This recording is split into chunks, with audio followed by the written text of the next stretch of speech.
This is a no bullshit guide on how I built an aesthetic physique in just over a year of training.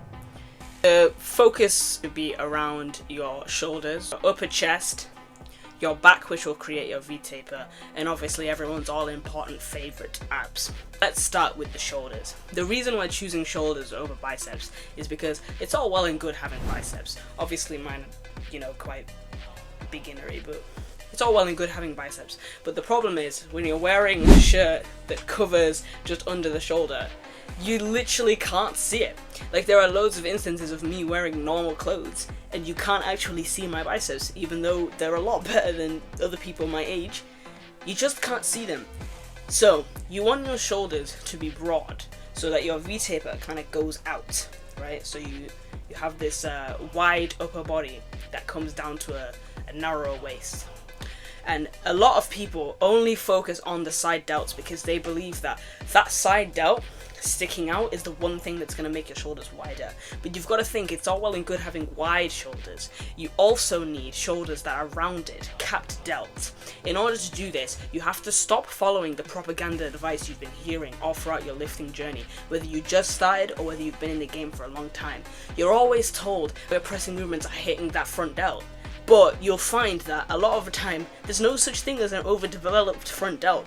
You need to hit your front delt so that you can get the shoulders to go and stick out from all three sides. So make sure you're including an overhead press in your training. Do not skip it because it's not being sufficiently hit. Nobody has an overdeveloped front delt.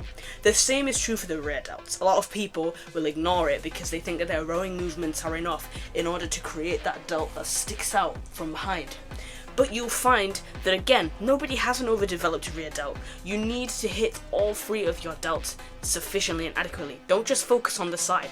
It's about creating round shoulders that stick out on pictures and videos and in clothes. You'll find that once you build all three of these delts, people will be touching your shoulders for days. Trust me, it does happen. Now, the second thing I mentioned is the upper chest. It's all well and good having these milkers, but the problem is when you don't have the shelf.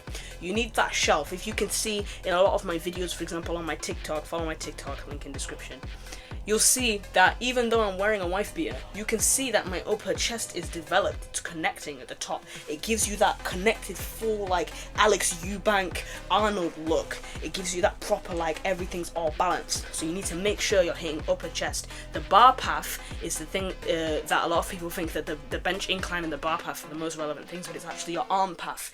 You want to be at an incline. Luckily for me, this chair can actually do that. You can incline. And you want literally to be converging up at a 30 to 45 degree angle. You want that incline to make sure that your arm path is allowing you to focus on that upper pec.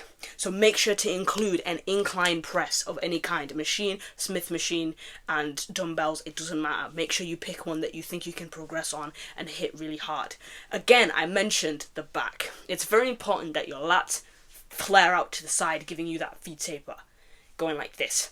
You want your lats to flare out to the side. For this, rows are your best friend. Lat pull downs are your best friend.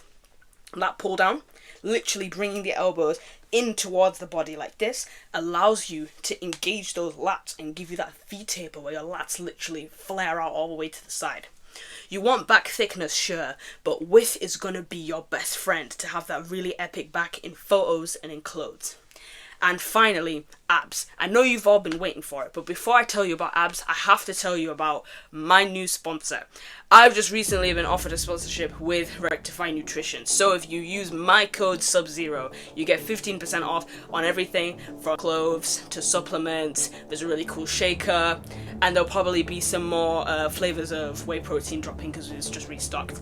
So literally, link in description, use my code SUBZERO, 15% off, and you can get creatine, whey protein, pump formulas, pre-workout. The list goes on. It's simple, it's easy, flippin' delicious, and it's awesome. So go ahead, SUBZERO, 15% off. The abs. Everyone overcomplicates abs. They think they have to do all these circuits. Oh, 15-minute circuit, 30-minute circuit, let me do high intensity interval training. Your abs perform one function. I forgot the name of the function, but it's literally just crunching your body inwards, right? Upper abs and lower abs, obliques, it doesn't need to be that complicated. Any crunch where you're bringing your head and your spine is performing spinal flexion, you're bringing your head down to your knees, that's allowing your spine to bend and contract the abs. You can do this either from a leg raise, like a knee up, with bringing your knees in like that, or you can do it from the head down, like this. I have a machine at my gym, 2 machines, they're ab crunches, and it just allows you literally to hold on to some bars and then come down and then literally contract. I literally only do 1 ab exercise, and I've got a 6-pack. Training obliques is not going to be a problem once you get lean. Your obliques are there, you just need to reveal them from being lean. So the takeaway from this is, I would recommend, if you're someone like me who started out extremely underweight, I grew up with anorexia as an eating disorder, I did not eat for years, and I've only started recovering recently, which is why my progress has been incredibly slow. You want to make sure that if you're underweight, you're bulking.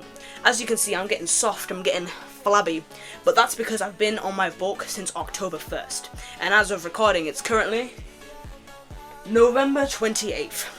You see, I know that I have to bulk so that I can add muscle, but once I cut down, the vascularity and the striations and the definition will really contribute to the physique. So that is the no bullshit guide on how to get an aesthetic and attractive physique. Again, if you're starting overweight or if you're starting heavier than you'd want to be cutting, I've already made videos on how to bulk or cut, so make sure to check those out. They should appear somewhere on the screen. Again, if you need supplements or clothing, go ahead and click the link in description. Sub-Zero, 15% off. And I will see you next time.